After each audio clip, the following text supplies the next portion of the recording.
Diante dos anunciados fracassos que foram verificados pelas metas, né, principalmente na área da economia, depois dessa chamada marca dos 100 dias do governo Bolsonaro, parece que o superministro da Economia, Paulo Guedes, agora começa a apresentar alguma alternativa, né, do ponto de vista de alguma perspectiva de médio e de longo prazo, né, para que os índices de popularidade do governo tentem sair dessa ladeira abaixo em que eles estão.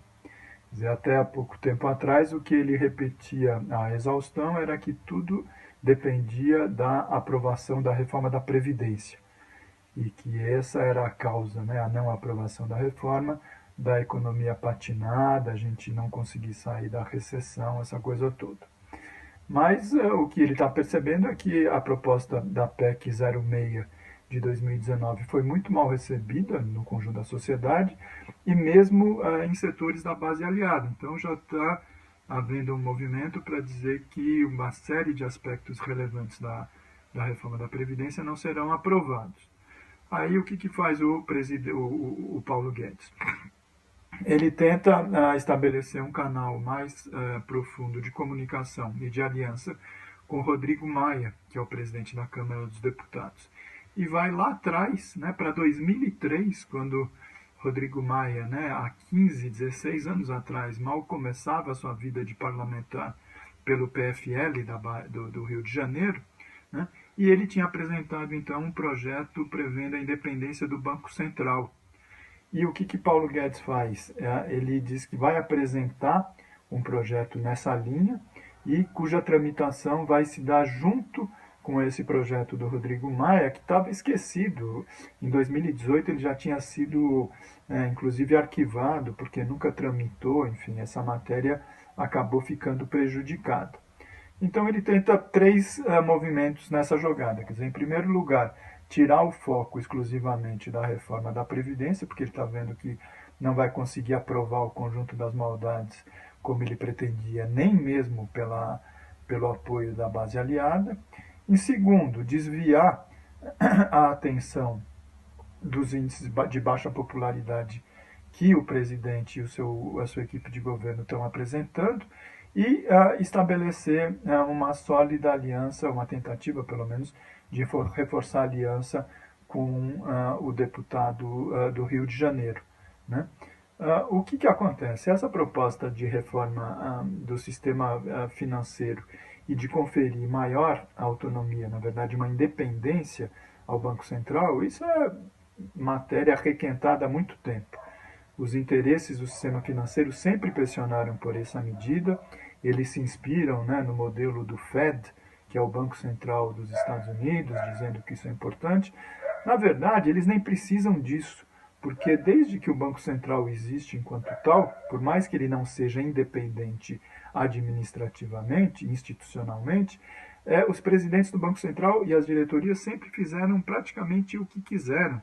Essa história de influência política, etc., é balela, porque o sistema financeiro, praticamente em todas as gestões, esteve lá presente.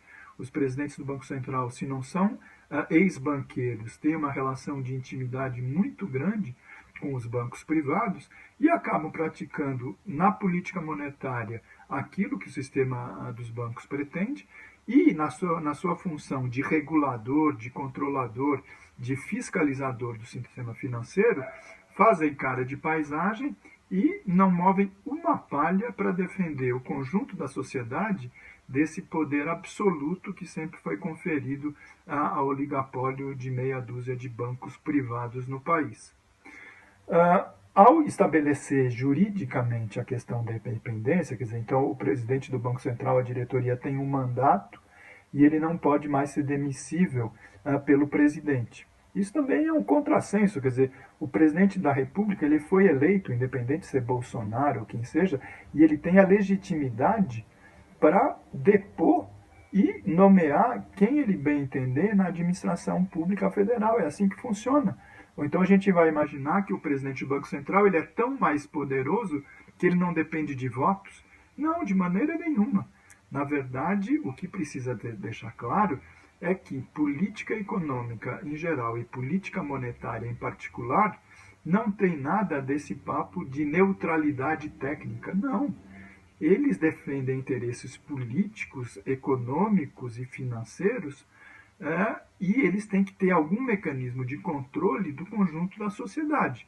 Por isso que tem que ser aprovado pelo Senado os nomes e por isso que o sujeito que está lá na frente da entidade não tem um mandato independentemente da questão política.